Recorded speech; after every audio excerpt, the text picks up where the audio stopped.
Good morning and welcome to our panel, Community in the University, the Columbia University A'Lelia Bundles Community Scholars Program. We're honored to be joined for this unprecedented panel by author and journalist A'Lelia Bundles and Bundles Community Scholar alumni, architectural preservationist and historian John T. Reddick, historian and author Eric K. Washington, and hip-hop educator Martha Diaz.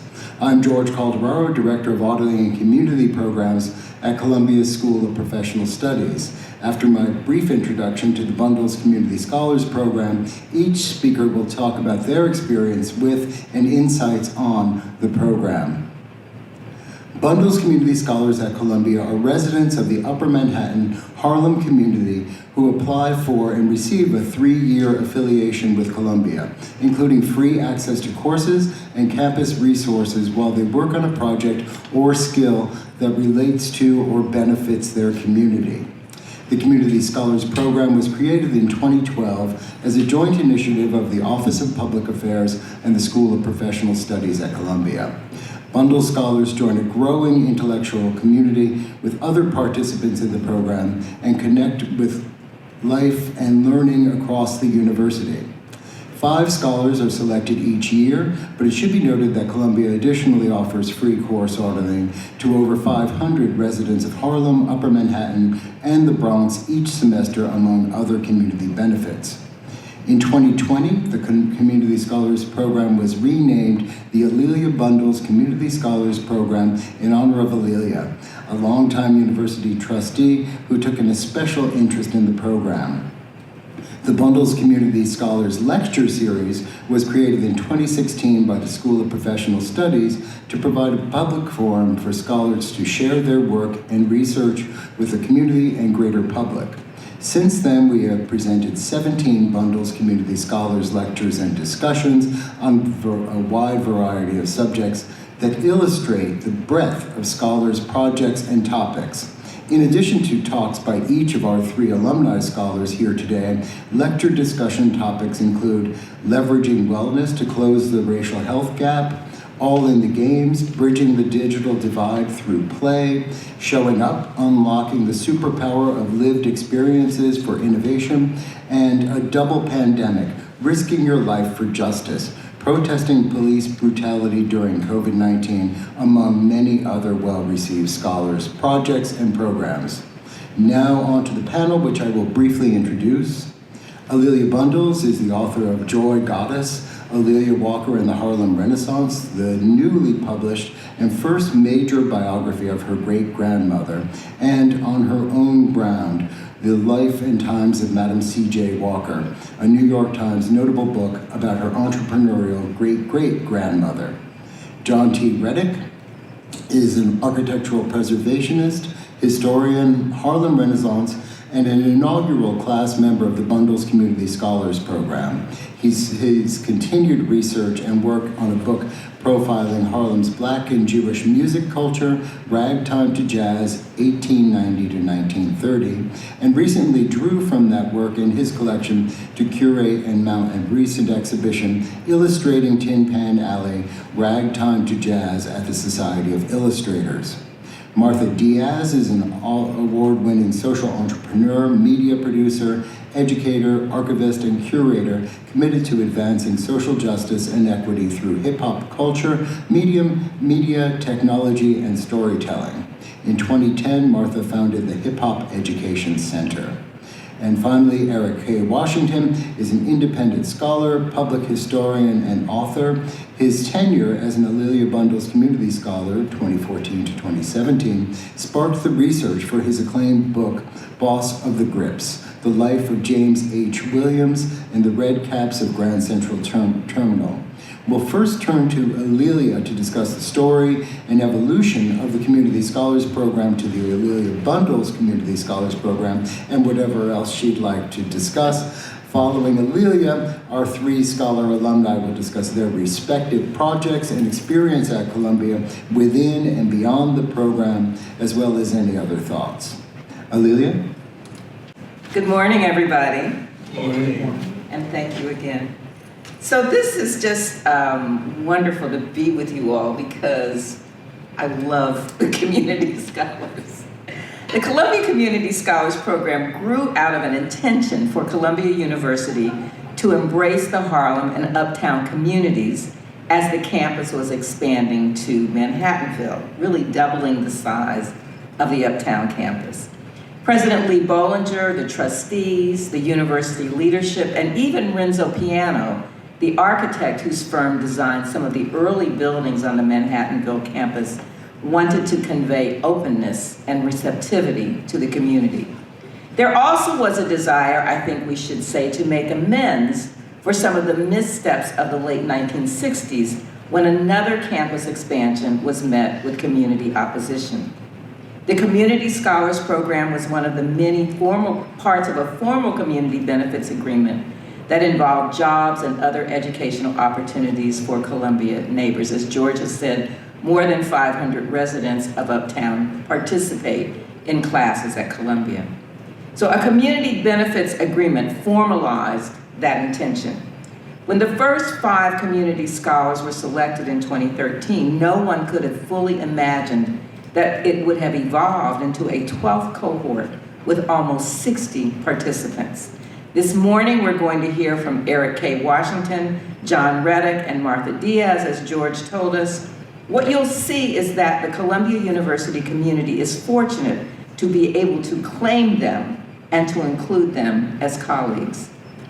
Of course, anyone who knows anything about Harlem and the Upper West Side knows that there always were brilliant people doing incredible things outside Columbia's Morningside campus.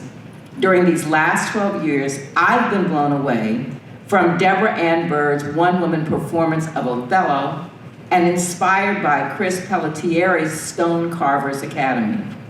I'm eagerly awaiting Melanie Edwards' much-needed biography of her grandfather, the composer J. Rosamond Johnson, and Deirdre Flowers' book about Melanie's mother, Mildred Louise Johnson, who founded the Modern School, a private elementary school that operated in Harlem from 1934 to 2007. During the last decade, fellows have included people who are at the beginning of developing a project and people who are using the affiliation and the resources to assess and reflect on a long career. The late Mabel J. Haddock, the founding president of the National Black Programming Consortium, nurtured a generation of Black documentary filmmakers. She was a community scholar. Michelle Washington, an accomplished artist and designer, has developed a podcast. Marco Lienhard is researching how Japanese music has been used and performed outside of Japan. Reagan Summer McCoy is cataloging and expanding the holdings of her extraordinary mixtape museum. Debbie Meyer's work and advocacy on behalf of dyslexic students has resulted in policy changes in some of the city's schools. Village Voice reporter Peter Noel is editing a book that compiles his reporting on police brutality in New York City during the 1980s and 1990s. Kevin O'Connor brings his experience in the publishing industry to identify strategies to guide and support first-time authors through the publication process of children's books, young adult novels, and adult nonfiction. So you can see the breadth and depth of the work of the community scholars. The scholarship, community activism, and passion. When I was a trustee, as George said, and chair of the Public Affairs Committee, I enjoyed a lot of the things that I did, but I always was most excited when I heard about what was going on with the community scholars. And so it was really a big surprise when, as I was leaving the board, the Scholars Program was renamed the A'Lelia Bundles Community Scholars. And I just say, I'm kind of in disbelief every time I hear it.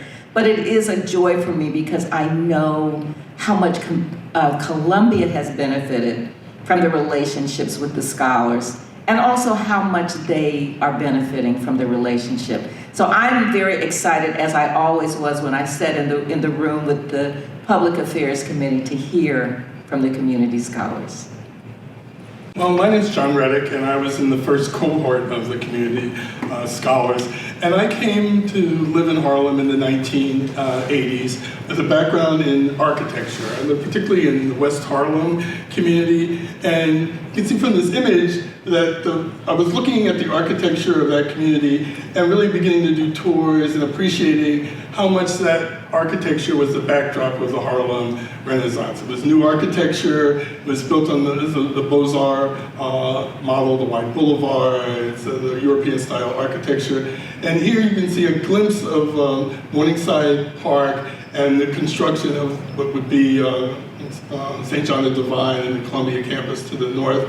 And as I looked at this architecture and gave tours, I really felt it was very empowering for my community to sort of start to understand what it meant to African Americans to sort of occupy this community. As I started to look at the architecture more, I started to look at this shot and realize that it's taken from the elevated train. That's how you get this broad view. And the two postcards, which were tourist postcards of the time, you can actually see the train navigating 110th Street. If you look at the trees in the photograph, they actually match the trees that are in the illustrations, sort of column-like trees. And so the speciality of the neighborhood, the topography that sort of made some of the neighborhood border parks and other aspects of enhanced community, I started to realize that before this, it's the elevator that really made this all possible. And the elevator really came to the neighborhood in the 1880s. And so you can see in this image, just like the neighborhood wasn't really even developed yet, and the transportation helped make the neighborhood. It's connecting now the Upper West parts of the Upper West Side and just the east of the park access. And during the same time, the neighborhood was considered for the Columbia Exposition, that broad park area over to the river that we saw earlier, was a place that we were going to celebrate Columbus's anniversary of discovering America. We were overlooked for that, but like all great sites, but it was overlooked. Developers started to think, well, it could be something special, and development pursued. In giving my tours, though, however, I was getting a lot of African-American interest, a lot of scholarly interest in Harlem architecture, but people started approaching me about doing the Jewish history of Harlem, which I knew nothing about. And I really give my tours, I need to have like a hook. And the architecture and the backdrop of Harlem, for Garvey and those people were the hook to talk about the speciality of the neighborhood. But the Jewish history I didn't know, so I went to the Lower East Side to hear Jeffrey Gerlach, who wrote a book When Harlem Was Jewish, give a talk. And one of the things he talked about the movement of the Jewish population, particularly the more tenement dwellers, was the building of the Williamsburg Bridge. And the Manhattan and the Williamsburg Bridge, which you can see here to the left. And when I left the talk, as an architect, we were in the Lower East Side, and I could see how streets were wide and all the access to make the bridge, not just the bridges hopping the river, but the displacement of communities. And I started to realize, oh, I kind of knew like maybe the Marx Brothers and Gershwin lived in Harlem. They were from poor families, and they were moving to like some of the tenement development that was happening in Harlem. But I hadn't realized at the same time period they're building Penn Station, and the black neighborhood and the Tenderloin area are being displaced. And with this infrastructure, these two pieces of infrastructure, the uptown train and the facilitation of like undeveloped land to be developed, and the pressures of the new infrastructure on old neighborhoods was changing the face of what Harlem was going to be. So here's that same train elevation like in the early part of the 20th century, and this is going up 8th Avenue, turning off from the left, coming off 110th, going up 8th Avenue. And so now we saw those park areas in development. So those apartment buildings are looking out to a park, green space, and changing topography related to nature. But as you're going up 8th Avenue, they're building tenement buildings. You're listening to the rattle of the train. The early trains were actually smoked. They weren't even electrified trains. So they're producing smoke and ash as they move over the neighborhood. And now you're getting the Ralph Cramden apartments. You know, the walk-ups, they're not special, the apartments. But I realized this division is also dividing both, not just ethnic groups, but economic groups in the same neighborhood are being facilitated. And so now I go back and look at Harlem with this added information. And from an architect, I'm starting to now look at the Midway side. If the fair had come to New York and been in Harlem. The Midway, 125th Street would have been the Midway version uptown in terms of all the entertainments. The building there, you can see Hammerstein's Opera House. The building, you see a house there on the corner, and it was his opera house. Several other theaters. You can see the elevated at the end of the street. And now, with this knowledge, I'm starting to think about this whole other side. I'm starting to do research and hunting eBay for connectivities. And the Scholars Program helped me synthesize my thinking and engagement with people in the jazz department, the music scholar department. In fact, the chairman of the music scholar department chairs the Van Tisler chair, and I found out through the Tin Pan Alley research that Van Tisler was a big music publisher. And so this facilitated not only by looking at the physical plant, but also a lot of the dialogue around the music culture. And this is my favorite sort of logo image for a publishing company on Tin Pan Alley, because it shows this diversity that elevated and the transportation made in Harlem. The Midway was really serving a diverse audience, not just Mr. Hammerstein's opera, but also vaudeville and other performers. And here you see a white man, an African-American man, a woman, someone with the shillelagh, the Irish immigrant, and it's about we have a song for you all. So it's about accommodating a broad breadth of the American culture, and I start to, from that, think about who's making music in Harlem. And so here's Hammerstein in his opera house. Very quickly, he converts one part of the opera house into like a vaudeville theater space. It becomes an early part of the Apollo history before the Apollo moves down the street. And Hertog and Seaman, who are running that smaller venue, they're doing so well, they become the lease tenant that builds the Apollo Theater. So you're seeing high art on 125th Street in the Midway, but you're also seeing this other diversity. Here's the Hammerstein building, and in the lower left of the Hammerstein building was the second space that was occupied by Hertog and Seaman. Now, because I'm an architect and my architecture background isn't about music, I'm hunting eBay and all these places just to find touchstones of history. And here, just looking for the logo of Hertog and Seaman to locate that other address as a place that they were before the Apollo location, I get this stationery. It's from 1899, and it talks about they want to go back to Washington, D.C. with Williams and Walker's show. And the problems they had last year with the colored people wouldn't be an issue. It was more about the management in D.C. I could Google and look up that there was a court case. They didn't let blacks who bought orchestra seats sit in the orchestra. The black papers blamed Williams and Walker as much as they blamed the management. Why did they take to the stage when blacks had been discriminated against? And this one piece of correspondence, Williams and Walker is listed, their only black client, they're at the top of the list of Hertog and Seaman as people they represent. And this one letter, totally by happenstance, totally for me, Bert Williams used to say, he had no shame in being a colored man. Just in America, it can be very difficult. And I realized what he could do in New York, he couldn't do in DC. All the variables about being a black entertainer trying to navigate America starts to come forward in these documents. Same thing here, Williams and Walker, they sue their first agent, Hertog and Seaman, to do their second production. And I see the production is actually housed at Weber and Fields' theater on 125th Street. That also had opera and had a mixed bag of programming. But you're starting to see in Harlem this thing that I'm starting to recognize as the outsiderness of both Jews and blacks. And they're writing the music as outsiders, creating this mythic American that we've all come to sort of see as the American identity, but it's really crafted from this outsider perspective. It happens because Harlem is facilitating all different economic levels at the same time, different cultural interests, and African American identity is something that's really reverberating with the Jewish composers as well. I'm looking at the ragtime to jazz period because ragtime is like the hip hop to me. It sounded very different, and all these other artists really wanted to capture that sound, that beat, and so it's coming into the American mainstream between this dialogue that's very specific to Harlem and the Jewish and black connection.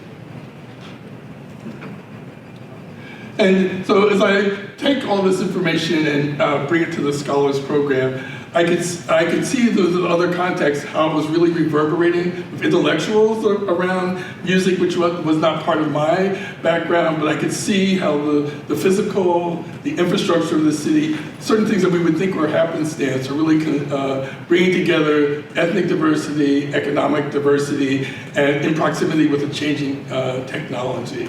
And this research helped actually advance the Tin Pan Alley designation, because my history about the black composers, even though the Landmarks was willing to look at the Jewish composers and all that, the developer took the black history and really tried to make it totally a negative window. Like, you looked at the blackface images and why do we want to honor this? And I actually realized that was the gateway for black composers' success. The music publishing allowed their music to travel around the world and really was the foundation for what would be the jazz age. Thanks. Hi, I'm Eric K. Washington. In 2014, I applied to Columbia University's Amelia Bundles Community Scholars Program. Then it was still just Columbia's Community Scholars Program before the renaming, with the goal of advancing my ongoing research into Greater Harlem and Upper Manhattan's overlooked history. I emphasized my commitment to uncovering forgotten narratives and the importance of conducting historical interpretation through engaging storytelling. I also expressed a desire to audit courses taught by faculty such as Simon Schama in creative nonfiction, Margot Jefferson, cultural criticism, and Philip Lopate, personal essay, as possible sources of interdisciplinary insight that might deepen my methodology. It turned out all three of my choices were on sabbatical. But during my time in the program, from 2014 to 2017, I did audit two other courses, one in American Studies with Matt Sadler, another in Urban Studies with Kimberly Johnson, which both afforded me invaluable grounding in contextualizing urban and cultural histories. However, the most transformative resource for me was Columbia's library system, which maintained extensive databases of historical newspapers and periodicals. These gave me access to numerous African-American newspapers across the country that enabled me to conduct deep archival dives into lesser-known corners of Harlem's history. That access had a direct and lasting impact. On one count, it informed my successful application for a Leon Levy Center for Biography Fellowship at the CUNY Graduate Center, which coincided with Columbia's Community Scholars Program. On another, it crystallized the direction of my Bundle Scholars project, sharpening its focus from general historical inquiry to a book-length biography. The result was Boss of the Grips, The Life of James H. Williams and the Red Caps of Grand Central Terminal. The book chronicled the life of a once prominent black labor figure who, in the early 20th century, organized a largely Harlem-based force of station porters into the essential labor core of America's most iconic railroad terminal. In fall 2019, Amelia Bundles introduced my combined Community Scholars Lecture and official book launch. Beyond publication, the Bundles Scholars Program served as a springboard for new collaborations and public history opportunities. My research has since expanded into lectures, walking tours, interpretive articles, and partnerships that position historians like myself as recognized community resources. The experience also broadened my access to intersecting communities, including those in historic preservation, biography, and cultural heritage. So notably, it helped catalyze collaborations, again, in this case with Amelia, that would lead to my current role as consulting historian for Where Harlem Rests, a project illuminating the lives of black notables interred at New York's historic Woodlawn Cemetery, many of whom were shaped by or contributed to the storied Harlem Renaissance era and its enduring legacy. Naturally, with Harlem as our shared wheelhouse, Amelia, John, and I often find our work intersecting in ways that are both expected and deeply enriching. But what's truly remarkable about the Bundle Scholars community as a whole, now spanning a dozen cohorts, is the extraordinary range of passions and breadth of expertise that it represents. Collectively, we embody scores of diverse and often seemingly disparate interests, and yet time and again, we've witnessed the power of serendipitous collaboration. That collaborative spirit even extends beyond the immediate Bundle Scholars network to Columbia's broader academic community. Kimberly Johnson, the professor whose urban studies class I mentioned auditing, has since moved to another university. Yet, she later reached out to participate in a historic preservation initiative that had grown from my Bundle Scholars project. Similarly, Maxine Griffith, who oversaw the Scholars Program from its inception, is now an administrator for the Trinity Wall Street Corporation, yet regularly defers to my expertise on its historic Uptown Cemetery. I'm always heartened when attending regular gatherings of the Bundle Scholars at how this vibrant network continues to grow and to foster unexpected connections, mutual support, and a shared commitment to advancing community-based scholarship in all its forms. I don't think I've ever told anyone this, but I found out about the Columbia Community Scholars Program, back then when it was called that, through Dr. Khalil Muhammad, who I think was part of an advisory group. But I was at the time a resident hip-hop scholar curator at the Schomburg Center, and he suggested that I apply for this program since I was based in Harlem. It was in my neighborhood. And so I thought I'd try, and I got in. And it was interesting because, I had graduated from NYU, and I really always wanted to be at Columbia, because it was in my neighborhood. So this gave me the opportunity to audit classes, even though I didn't have the time, but I would go in classes, and I had my Columbia ID and just really took advantage of all the opportunities that Columbia offered, especially all the programming, the panels and the lectures. And so it was also important for me to have this residency, this fellowship, because my work was also based in Harlem. And my partners were in Harlem. So I worked with the Apollo and the Schomburg and the National Jazz Museum and the Caribbean Culture Center in Maisels. So it gave me some gravitas, People took me very serious after this. They were like, oh, you are a Columbia scholar. And then when I became an Alayla Bundle scholar, it was like, what? Oh my God, it really opened doors. And it was really beautiful to see how the community understood the value of having a fellowship like this, especially named after you. Yes, because it was us. We did that. And so I was able to continue to develop my work as a hip-hop education entrepreneur. I was able to participate in panel discussions with other peers, and I was also able to give back. So I recommended the Scholars Program to other people. At least 3 that I know of were accepted. One was Rich Nice, Reagan McCoy, and Kanani Holder. And they're all like amazing leaders in the community right now. So it was really nice to share that opportunity. And they have also recommended it to other people. So we've been sharing the wealth, right? And then I remember when John and I became the spokesperson for to try to get some money for the scholars, and we spoke with the the West Harlem Development Corporation, and we said, look, this is great that we have this fellowship, but we need some money. Mm-hmm. And so we were able to fight for a stipend and for the fellows to keep the email, which was really important, right? Because to keep that affiliation for life is really critical for the work that we do, because it doesn't just end with the fellowship. And so we were able to do that, and I'm looking at my notes here. And I am actually very happy to to announce, which I, again, haven't spoken to anybody about this.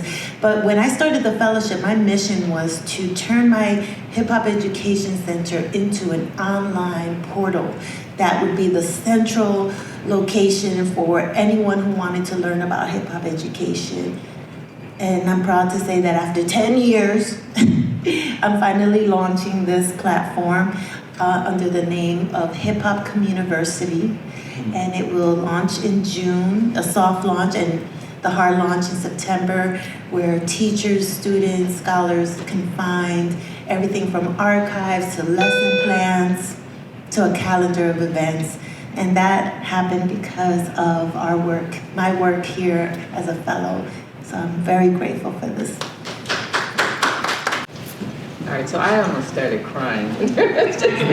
But, you know, I think one of the things that I didn't say is that we hope this will be a template for other universities. Yes. Because you can see just how much it's grown and all of the things that have come out of it.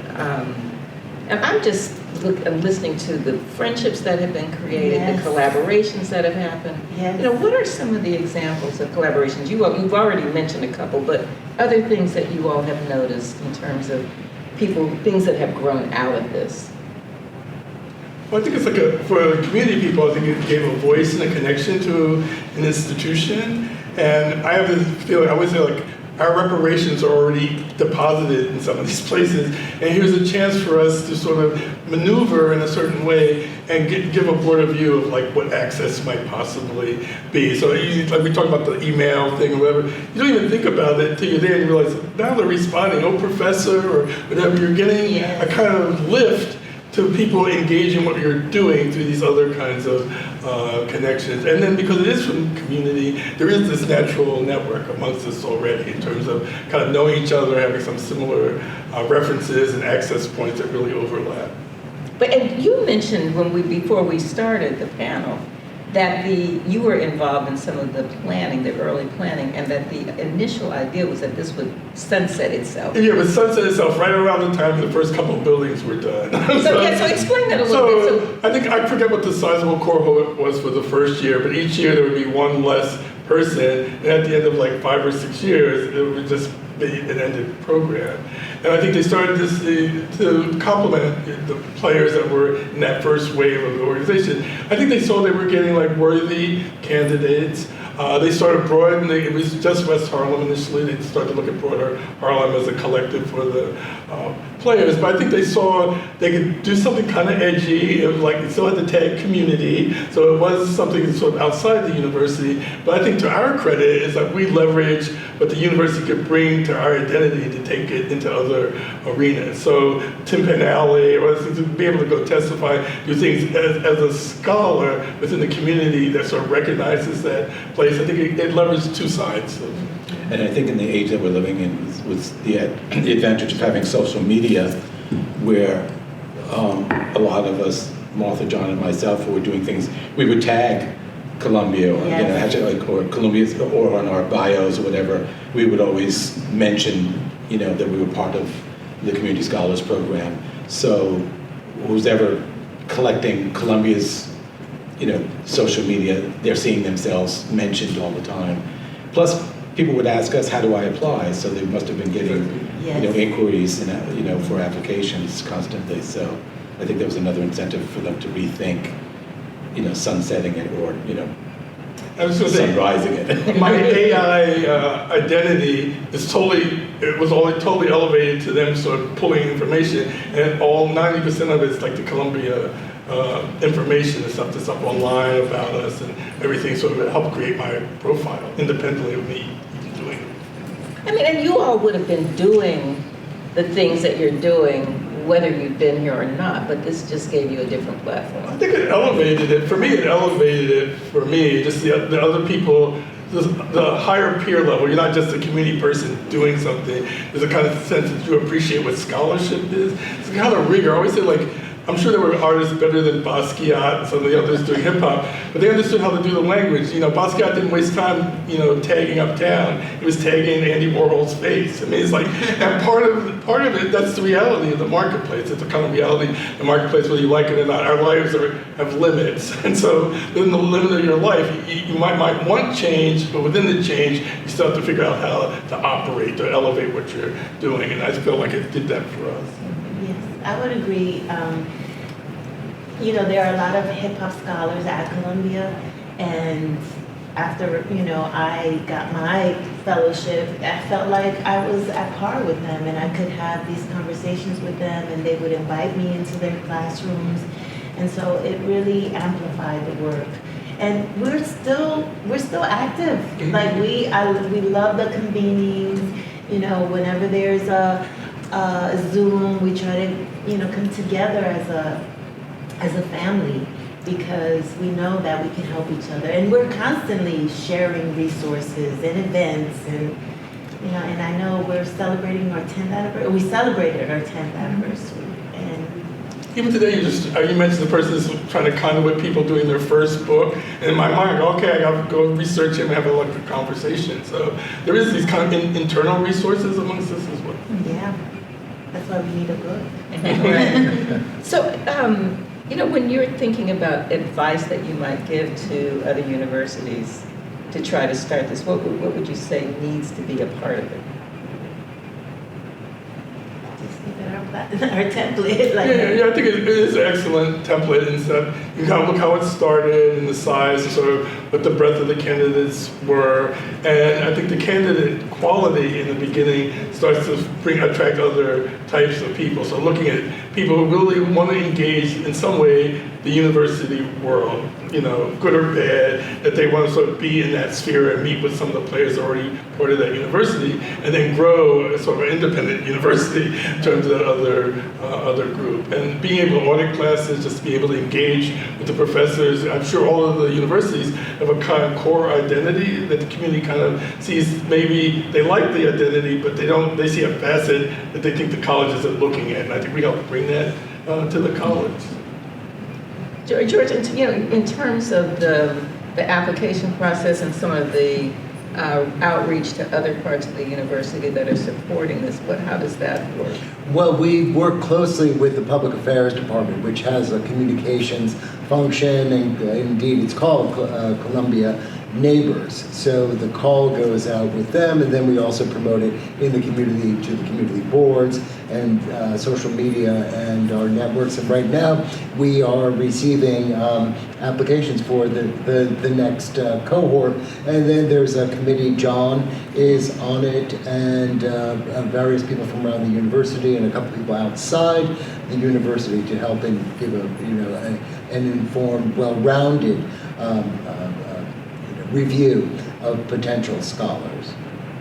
So I really wasn't going to be the moderator, but I just have so many questions because I'm so excited about the work that's going on. So Go ahead. Yeah, but I think that when I think about universities right now and creativity, universities are under fire. I don't have to tell anybody who has an affiliation with Columbia. It's not just Columbia, it's really across the United States.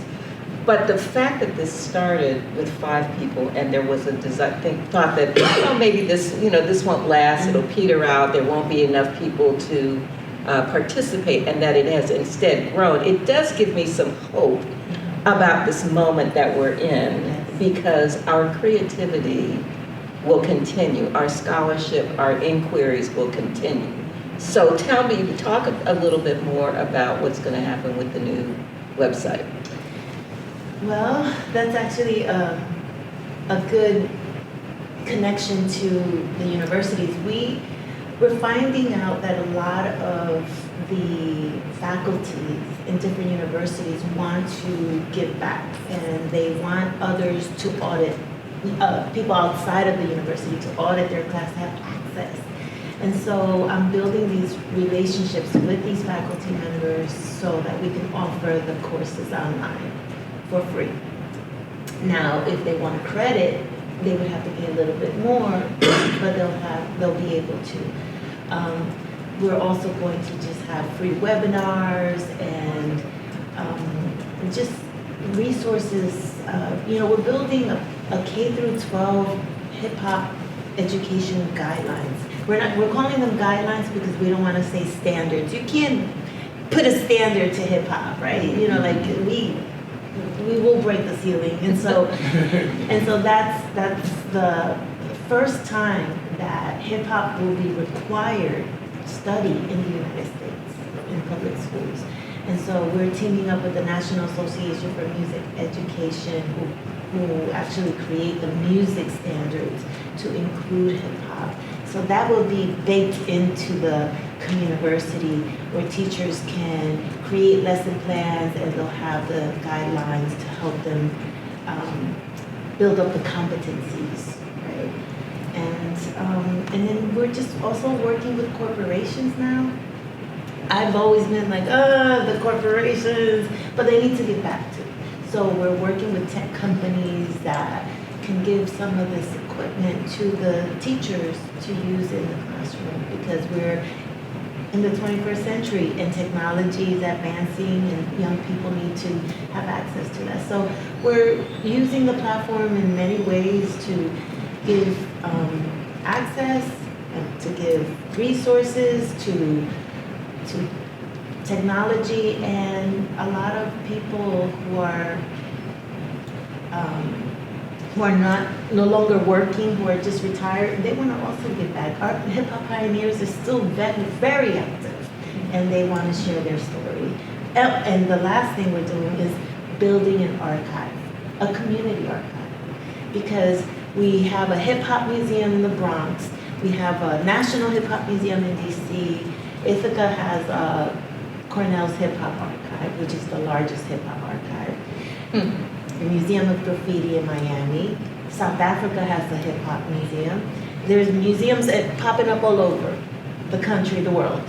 But there is nothing for community. So we created our own community archives for the fans, for the teaching artists, for the regular folks that have memories and love for hip hop. So that's also going to be part of it. Well, and so you're really fortunate. The pioneers are still living, and you can tap into them. Yes. And you're making this into kind of an academic, scholarly pursuit, as well as a grassroots feeling and getting to the people. And this made me think of something you said earlier about ragtime. Ragtime was the hip hop of the day. Yes. It was illegitimate. It was something to be shunned. And now we look on it as something classical. Right. And also breaking through, like when you think about hip hop, you read about jazz musicians. Every jazz musician says, in high school, I had to pick an instrument. I started with the clarinet, I went to saxophone. By the time hip hop comes along, there is no music in schools. And the genius is I'm figuring out through technology how to sample the sounds they couldn't make with instruments, whatever. There's a whole kind of mental dynamic that's going on there that's being underappreciated. So will Lin-Manuel Miranda be the Gershwin? It's like he becomes the gatekeeper of this music as opposed to looking back. And so through the Tin Pan Alley effort, looking at the early period of music, and people say, oh, they're in blackface. They were trying to use all that history to diminish the black composers. And one of my arguments is, well, that gave them, once they were published, their name went global. Their music went global in association with who they were. We were part of ASCAP and part of the foundation of the music business and all. And at that transition, we were able to sort of get in and build resources and things that allowed our music to spread. So now, Williams & Walker could go to Europe, the Cakewalk could take off. I see cartoons in French and everything of that dance, and you realize it was pervasive. And so I really see, and the things we don't like about, say, the blackface or whatever, if you want to be in popular culture, the popular culture isn't the university. The popular culture is somewhere in the middle. And you think about America, the beginning of the 20th century, all these different ethnic groups knew very little about each other, kind of knew blacks had been slaves, kind of knew they picked cotton. So some of that music is to just signify that it's black, that the roots of this music is black. And so that's the envelope, that's the mailbox slot you had to get into the business. But when you look at 1890 and by 1920 and 30s, we are the new music.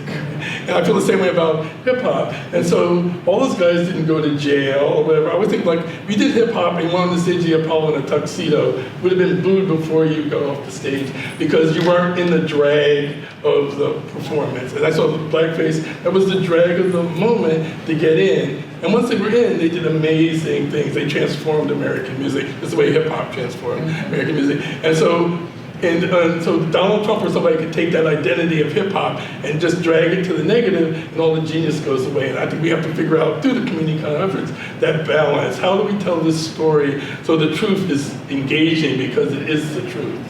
And crafting storytelling and the nuances in a way that people recognize history isn't just cliff notes. Most of our history is cliff notes. Yes. and incorrect cliff notes often. Or it's just an easy thing for the political moment. And I think the galvanizing stories are those stories that really show the pathway of how somebody started out just doing club music or DJing and how it sort of moved mainstream through audience and all of that. And so the scholarship engagement, all of us have had that kind of ability to kind of uplift what would seem regular behavior, and really shows it's broader than that. These people were doing something really special. I don't want to dominate the conversation around hip hop, but I want to just add one last thing that you just inspired, was that, we're going through a reckoning. Hip hop is going through a reckoning right now with what's happening with Diddy and Russell and all the entrepreneurs of hip hop. I'm actually very happy that it's happening because for a long time they've been blocking the real artists that have been underground and who have been part of the community and remain committed to the art form and the culture. And so now it's a new day for us. That's why this platform is even more important, because we need to highlight the real hip hop. Okay.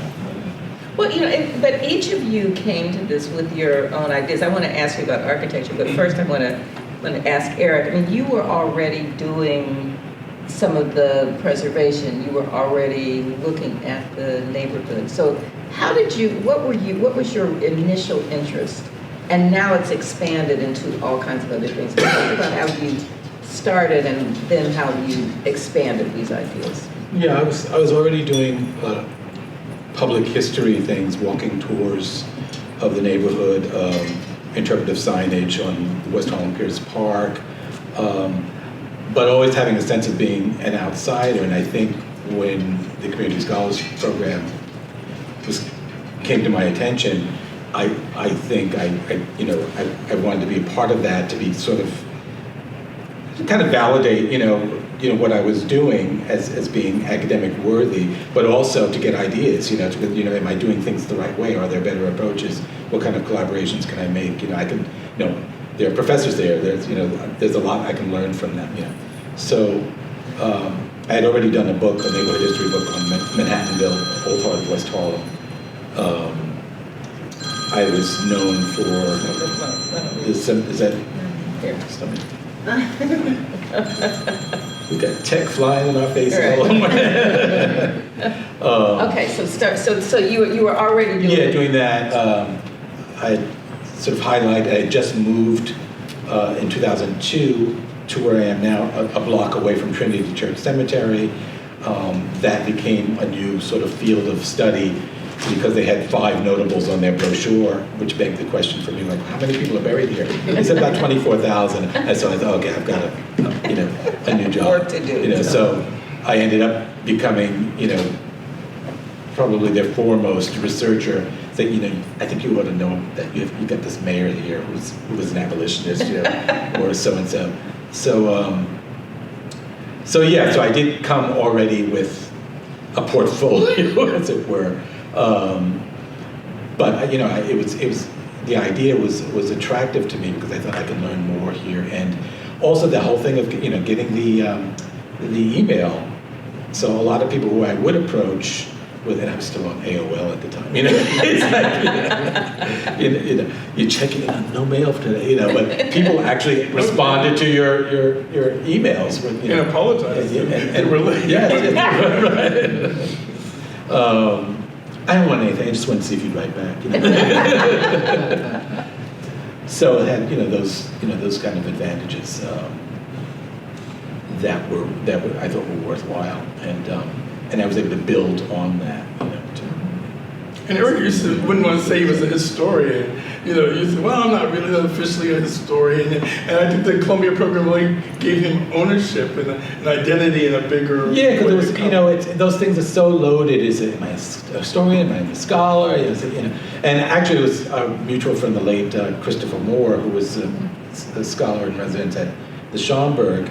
And I was shocked when I did was doing my Manhattanville research. And I was, kind of balking at the idea. He said, nobody else is doing this. You're doing the historical research. You're an historian. So that's good. It made me more comfortable. Yeah, and then being used by, not used as in exploited, but being utilized by professors who are always looking for some new way to engage their students. And a lot of the stuff that they were teaching in a broad sense, urban studies, cultural studies, American studies, is not in the books that they're assigning. So they needed to get the students out onto the streets to say, like, the streets really exist, that are being talked about here. So they would commission me to give a tour or to give a talk to their students on the subjects that they were already covering, and students were able to make that sort of translation, like, oh, this is real, this, oh gosh, this building is in the book that I was, or this person lived here. And didn't have to be about notable people, but just even sometimes it was more valid to talk about just ordinary folks who represented a particular event or particular zeitgeist of the time that helped them to understand more what what was in the syllabus that they were following so diligently. So that was useful for. I always feel like Harlem to me is a brand greater than Chanel. And there's like curiosities about it at all these different levels. They expect it to be slightly different. So you can bring people in with storytelling and history. It's a kind of unique window, which in the end is the most reflective window of the American struggle in terms of trying to achieve and accomplish things. I always say, like, outside of America, Blackness in America is about freedom. They know about our struggle, and yet they might be from Paris, turn on the news, heard about Chicago, and all of a sudden the fire chief at the fire is a black person, or the congressman. You don't see that in France, in England, mayors of other towns and stuff, people of color. So even with our struggle, we're telling people, if you come here, it might be a struggle, but these are all these possibilities. And I think and Harlem represents that sort of globally, and trying to engage more people of color to even visit Harlem. I do tours, and the majority of my tours are not people of color. And so how do we make it exciting? How do we bring that energy back? I don't want the Harlem Renaissance to repeat itself only in the way that the same energy is occupying those spaces again. They can do a different dance, they can pray differently or whatever, but we have real estate that has our history, and how do we occupy that real estate again with the energy of the times? That's the challenge. Yes. And I would say one of the things that was important to me with the program was that I was doing a lot of stuff in Harlem, and I wanted to kind of, one of the criterion was that you had to be focusing on above 96th Street. But I really came to understand that you can't really talk about Harlem without crossing the street going south, And that was very important to me, because it is important to talk about Harlem and kind of take it apart and look at it and investigate all the corners. But a lot of those corners so working on the book about James Williams, he's born in what we now call Chelsea, and he's one of the, part of that first wave of African Americans that's discernible as, blacks are moving uptown. So it obliged me to think of Harlem kind of having, tentacles of reaching out elsewhere. And we always talk about, Harlem, having an impact on the world, but we talk about less, what is that impact, So that was very important, so I talk about, there's a cemetery, a black cemetery on Staten Island, which was Harlem's rural cemetery. It was started by Harlem businessmen. There's the whole Paris connection, of Harlemites going over there. And all of that is part of Harlem's story. So and then I guess most recently, being involved with getting landmarked, the schoolhouse, the 19th century schoolhouse that my protagonist, James Williams, attended on 17th Street, which is still standing, and now it's landmarked. And I often have to say, this is a Harlem story. I know it's 10 miles away, but it's definitely a Harlem story because this person went there, these students went there, and then they ended up being part of Harlem's fabric. So that really became clearer to me, through my experience in the program, both through the classes that I was auditing, but also the research that I was, getting access to, being able to read all of these newspapers, many of which, had bases like you would have, New York Times as a Paris bureau chief, Harlem being the capital of Black America. So you had the Pittsburgh Courier had a Harlem office. The Chicago Defender had a Harlem office.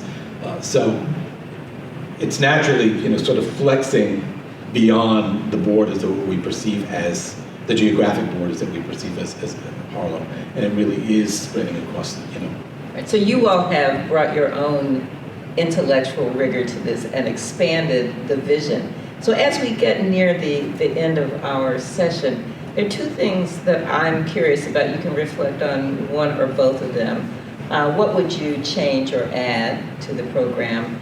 And as you're talking about Harlem and the neighborhood that surrounds Columbia, if this is going to be duplicated in other places, what advice would you give to those other places? If it's University of Chicago, if it's Indiana University in Indianapolis, where I grew up, what would you try to do? I recently had to do a tour for MFA artists at Columbia, and there was a range from some foreign students, some pretty many American students, maybe about 12 people, and we met at St. Nicholas Park and walked the neighborhood, and they were just amazed about the neighborhood or whatever. And I said, think of all the, Langston Hughes and Zora Neale Hurston, those people who wrote about Harlem, engaged Harlem.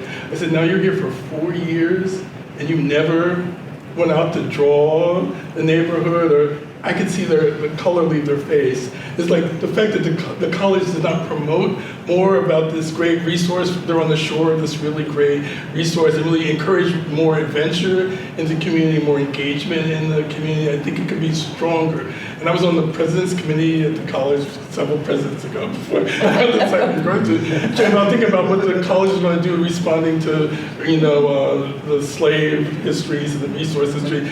And everybody on the committee that was in the university, well, what did Harvard do? What was their paper look like, whatever? And I said to the group, you're on the shores of the most famous Black community in the world. What do you want to do to show that relationship engagement? So I just think elevating, sort of looking at the value of this program, how do you take it and really sort of help to impact and engage this other resource that's right there, and sort of bring in like archival and things that maybe build the base of that engagement outside the campus. I think I would encourage any university that does it, if they're on shores of a Black community, if that's about what they're trying to address, really try to bring that resource in other ways to the community. Right, and most urban universities are on the shore of Black communities, and Think about archives. to the degree that they have not been destroyed. If I died tomorrow, my archives would be, I went to Yale, but it would be Yale in the Schomburg or Yale in the studio, because Yale, every time they build a building, go, no, 20% of this building has to be archival space, whatever. Our Black university, they're worried about tuition, the dorm, that's not going to be the first thing they do. And so thinking about how do you share resources and use the value that's maybe kind of built in one place to actually integrate and do things across the board. I think what I would add to the program is a more robust communication platform, like a website that's more interactive to show real-time progress of the scholars. Because I think we have this newsletter, and it's really hard to promote the work. Sometimes it's promoted, sometimes it's not, and I think maybe having some more online presence would help with that. I know we have resources, space that we can request, but maybe funding for, I know there's an AI certificate that I like to take, but it costs $5,000 and I can't afford it. So maybe some additional funding that could help. I was really honored and privileged to use this fellowship to get a Nasir Jones Fellowship at Harvard, which is a hip hop fellowship, and also a MacArthur Civic Media Fellowship at USC. And I think also showing where the scholars go after this is important because that's the impact of this. Right, so fellowship. impact is measurable. So we need a book. I've been pushing it. We need a book to show like where are they now, 10 years later, what's the impact of this? And I think that's what we can share with other universities, and we could ask the universities who are interested in developing something like this to have a community town hall meeting where we can share what we've done and they can recruit the first class. So it's almost like an annual report, you know, and one of those sort of more image-driven annual reports, you know, an Instagram version that gives you numbers and images and progress. That yes, you know, because data runs the world right now, but also our stories. Our stories are so fascinating. All of our fellows. I mean, we have some incredible fellows, and I think just hearing the stories and having a page where each of the fellows can talk about their work. Yeah, it's very important. Eric? Yeah, I would echo that. Or some sort of central place where people can exchange ideas and not just talk about their work, but talk about their challenges, because sometimes, Right. you know, there's so many of us and we don't all know each other. And it might be somebody who's working on something that is, you know, just key to a challenge that you're having, you know, or something that you have an idea about pursuing that you ought to connect to, and you don't know that they're out there. I don't think there's really a central place for us to really do that. Or archive. Yeah, and also I think a clearer communication to faculty, because I don't know if this has changed from, so I was in the second cohort. Most of the faculty, you know, if we went to audit classes, didn't know anything about the program. So we just kind of like showed up and had to introduce ourselves and, you know, is it okay? And, you know, the reactions could be very mixed, like you just sit anywhere or like, who is this person, you know?